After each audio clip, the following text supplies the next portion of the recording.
Assalamualaikum warahmatullahi wabarakatuh.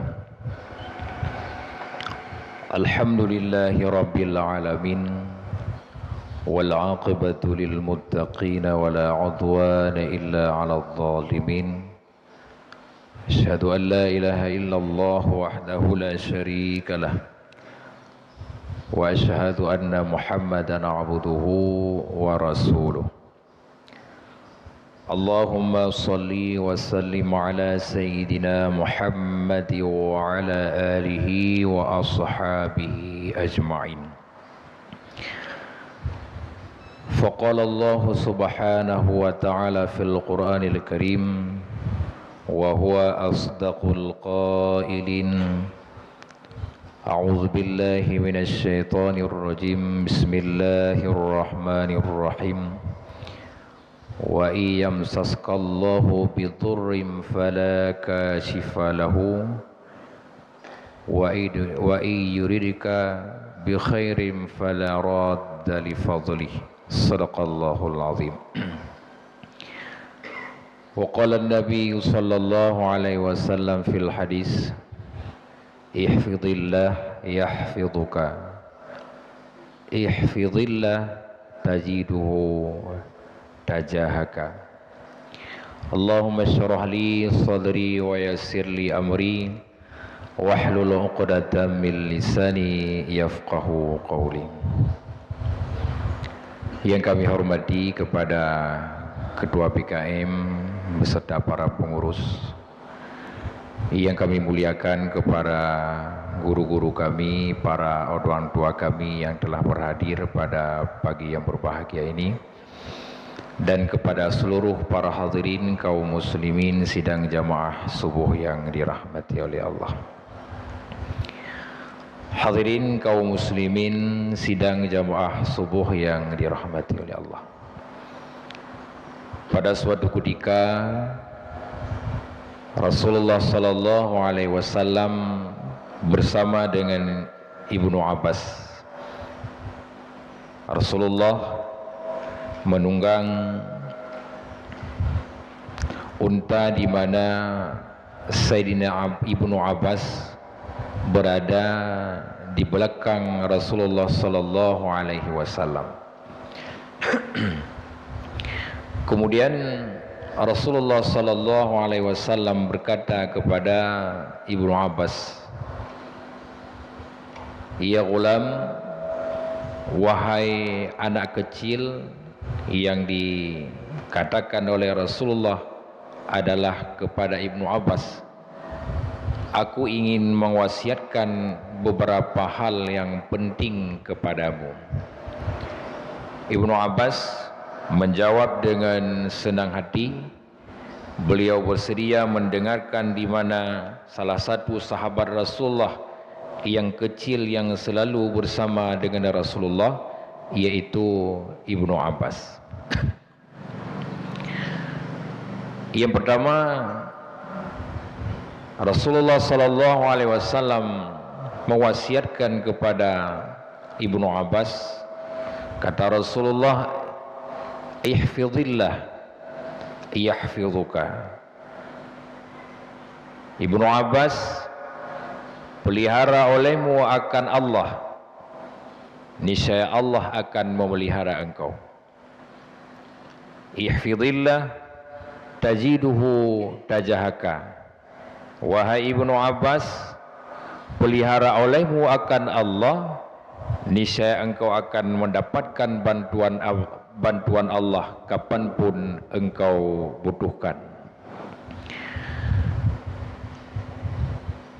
Hadirin sidang jamaah yang dirahmati oleh Allah, memelihara Allah yang dimaksud dalam hadis, dalam wasiat Rasulullah sallallahu alaihi wasallam adalah memelihara segala perintah yang diperintahkan oleh Allah Subhanahu wa taala. Memelihara ibadah salat, tidak sampai kita meninggalkannya. Memelihara ibadah puasa wajib khususnya, sehingga kita tidak mengabaikan dan meninggalkannya. Dan semua perintah-perintah yang diwajibkan kepada kita kita wajib memeliharanya. Apabila kita sudah memelihara semua perintah Allah, maka Allah menjanjikan akan memelihara kita dari setiap mara bahaya. Kemudian apabila kita memelihara Allah, memelihara semua perintah Allah, kita mengerjakannya dengan penuh ikhlas dan didasarkan kepada ilmu pengetahuan, maka oleh kedanyo akan terdapati setiap pertolongan Allah kapanpun kita butuhkan. Sesuai dengan firman Allah, wa may yattaqillaha yaj'al lahu makhraja wa yarzuquhu min haitsu la yahtasib. Barang siapa yang takut kepada Allah, barang siapa yang melaksanakan perintah Allah dan meninggalkan larangannya, barang siapa yang memelihara perintah Allah, yaj'al lahu makhraja, Allah akan selalu memberikan jalan keluar kepadanya, wa yarzuquhu min haitsu la yahtasib, dan Allah akan memberikan rezeki, pertolongan kepadanya daripada tanpa ia sangka-sangka dan dia duga-duga. Kemudian Rasulullah mewajibkan kepada wasiat yang keselanjutnya. Wa Ibnu Abbas, annan nasra ma'as sabra wa annal farja ma'al qarbi, inna ma'al usri yusra. Bahwa sungguh pertolongan Allah itu disertai dengan kesabaran. Wa annal farja ma'al qarbi, dan bahwa sungguh kelapangan, kemudahan itu berserta ada usaha, susah payah dan duka cita. Dan bahwa sungguh beserta kesukaran itu ada kemudahan.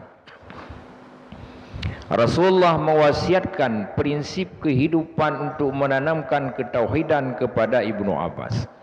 Wahai Ibnu Abbas, kemenangan itu tidak didapatkan dengan secara mudah. Kemenangan itu bermodal kepada kesabaran. Sabar yang dimaksud adalah bukan sabar dalam makna lughawi, tapi sabar dalam makna syar'i. Sabar lewat mengerjakan salat. Dikala kita dalam kesusahan, dalam penindasan, dalam masalah yang besar, maka kita harus bersabar.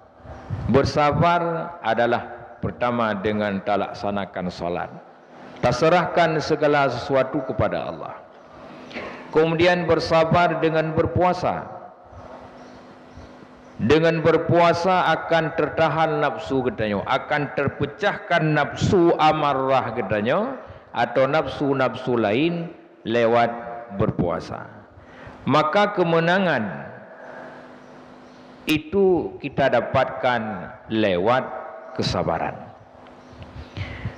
Kemudian wa annal farja ma'al qarbi, kelapangan itu bermodalkan kepada usaha, susah payah dan sukacita. Maka apabila kita ingin hidup senang, hidup bahagia, apakah di saat sekarang atau pada saat yang selagi akan datang di masa tua, maka kita harus berjuang. Berjuang dengan mencari ilmu, berjuang dengan mengumpulkan rezeki, berjuang mempertahankan kesehatan, sehingga dengan perjuangan di awalnya maka kita akan mendapat kelapangan kelak, baik di masa kita meranjak tua atau di masa yang akan datang pada masa kita sudah menua. Kemudian wa inna ma'al usri yusra, beserta kesukaran itu ada kemudahan. Setiap masalah yang kita hadapi harus yakin begalai Rasulullah, yang susah itu pasti ada yang mudah. Kesukaran itu ada kemudahan. Agama sukar, agama tegas, agama menekankan sesuatu sesuai dengan ketentuan. Tetapi di dalam kesukaran itu ada kemudahan. Yang tidak ada istilah dalam Islam meninggalkan perintah. Yang ada meringankan perintah. Contoh sembahyang. Sembahyang kita buka dalam kitab fiqih hana musabah bapih yang jid tinggai sembahyang. Baik itu kitab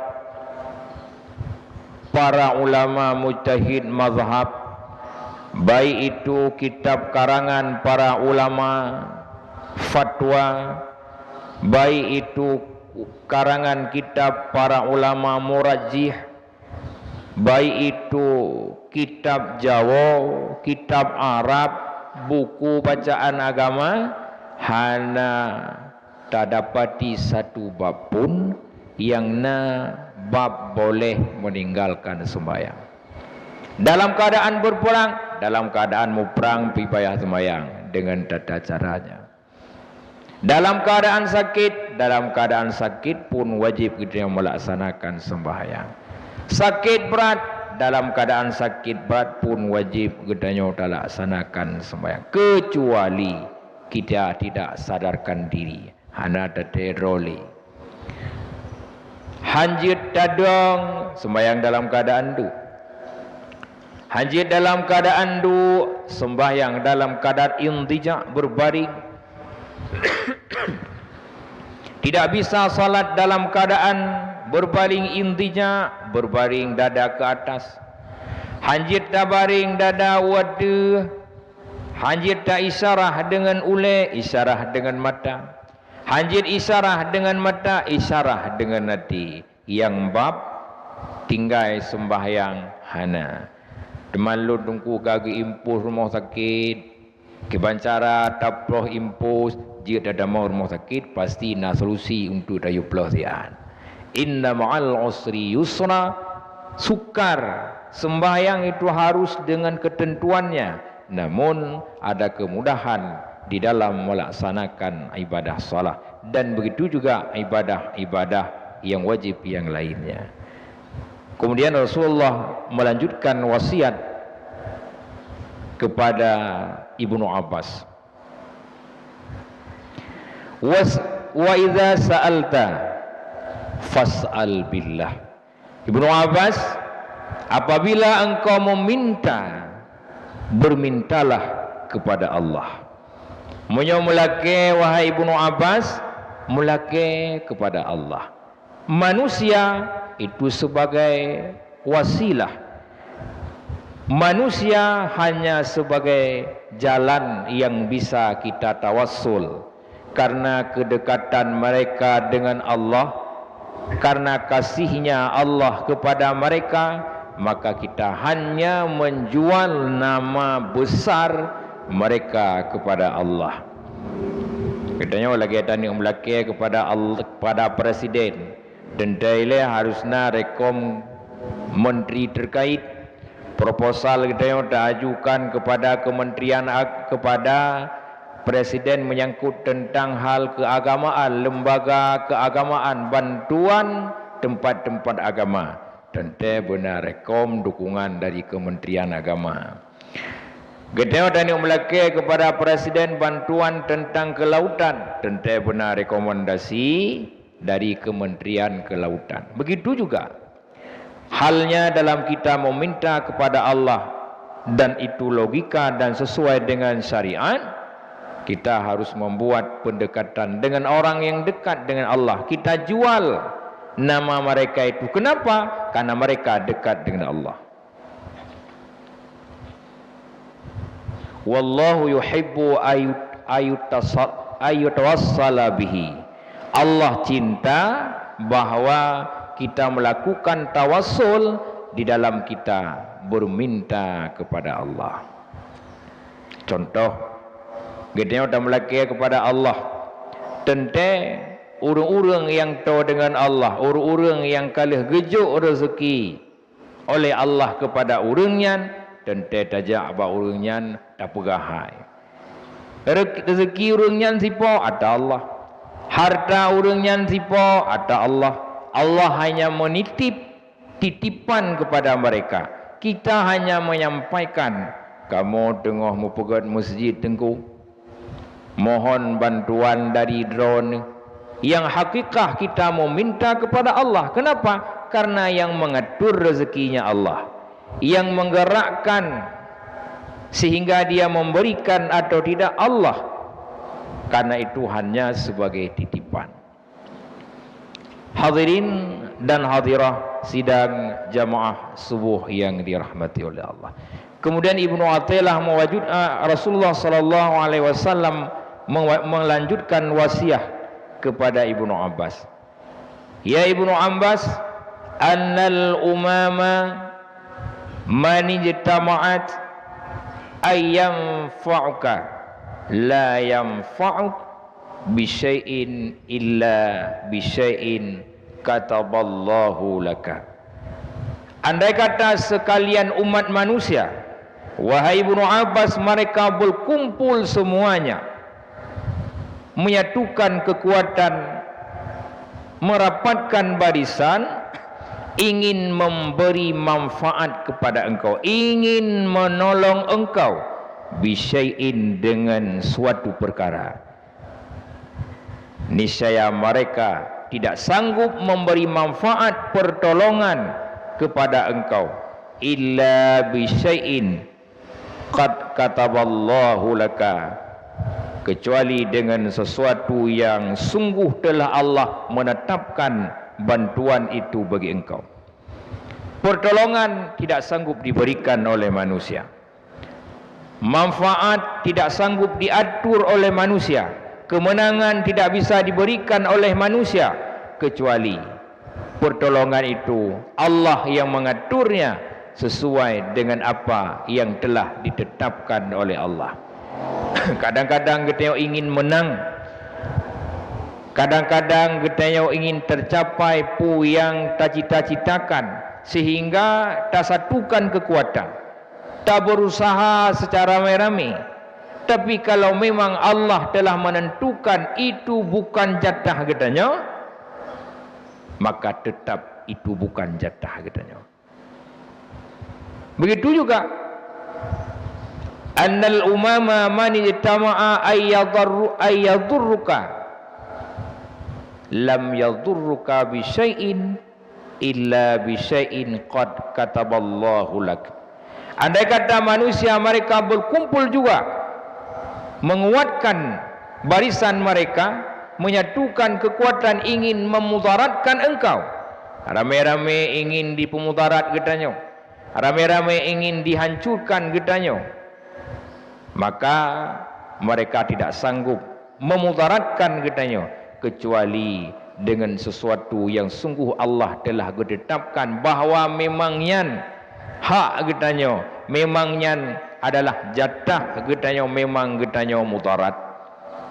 Mereka ingin membunuh kita, tapi Allah belum menentukan yang bahawa kematian kita bukan hari ini.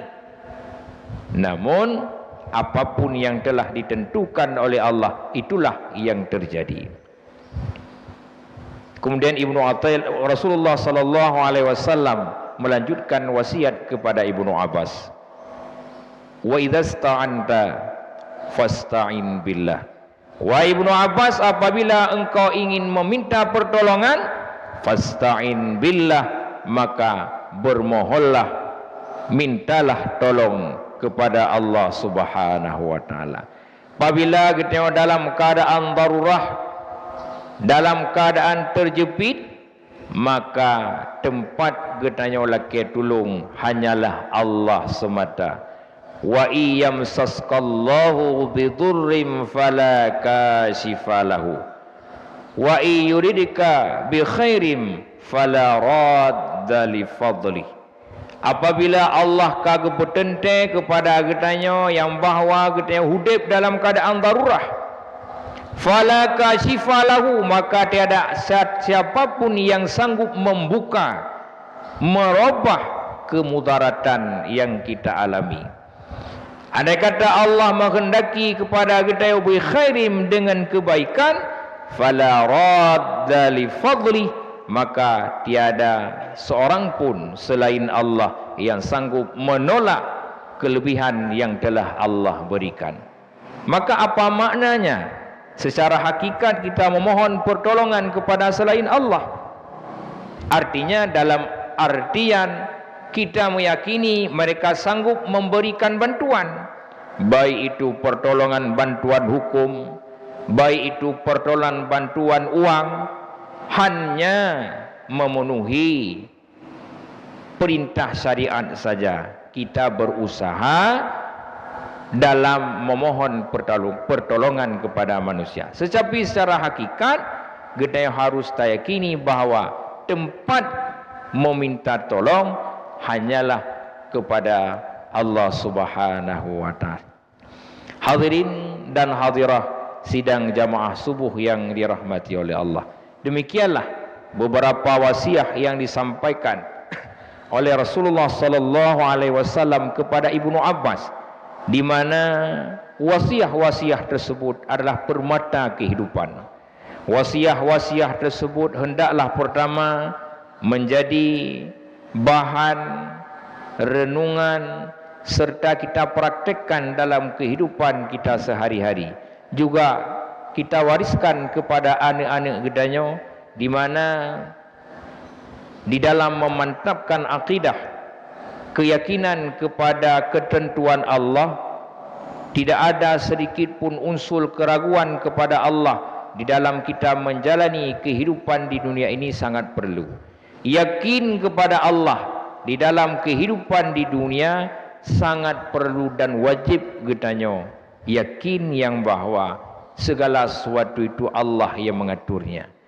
Apabila keyakinan kepada Allah melemah, keyakinan kepada Allah hana tertanam dalam dada-dada anak getanya, tak sampaikan wasiat-wasiat Rasulullah yang disampaikan kepada Ibnu Abbas, tidak kita sampaikan kepada anak-anak getanya, tidak kita ajari kepada anak-anak getanya, maka kehidupan mereka penuh dengan keraguan di dalam menjalani ketentuan yang telah ditentukan oleh Allah. Maka padi-padi buah wasiat Rasulullah kepada Ibnu Abbas hendaknya menjadi pegangan dan kita jalankan dalam kehidupan getanya si ura-ura. Hadirin dan hadirah sidang jamaah subuh yang dirahmati oleh Allah, demikian kiranya nasihat singkat, tausiah singkat pada subuh pagi yang berbahagia ini mudah-mudahan hendaknya menjadi bahan renungan, masukan bagi pribadi kami dan umumnya kepada seluruh para hadirin dan hadirah jamaah subuh yang dirahmati oleh Allah. Usikum bin nafsi bitaqwallah. Wassalamualaikum warahmatullahi wabarakatuh.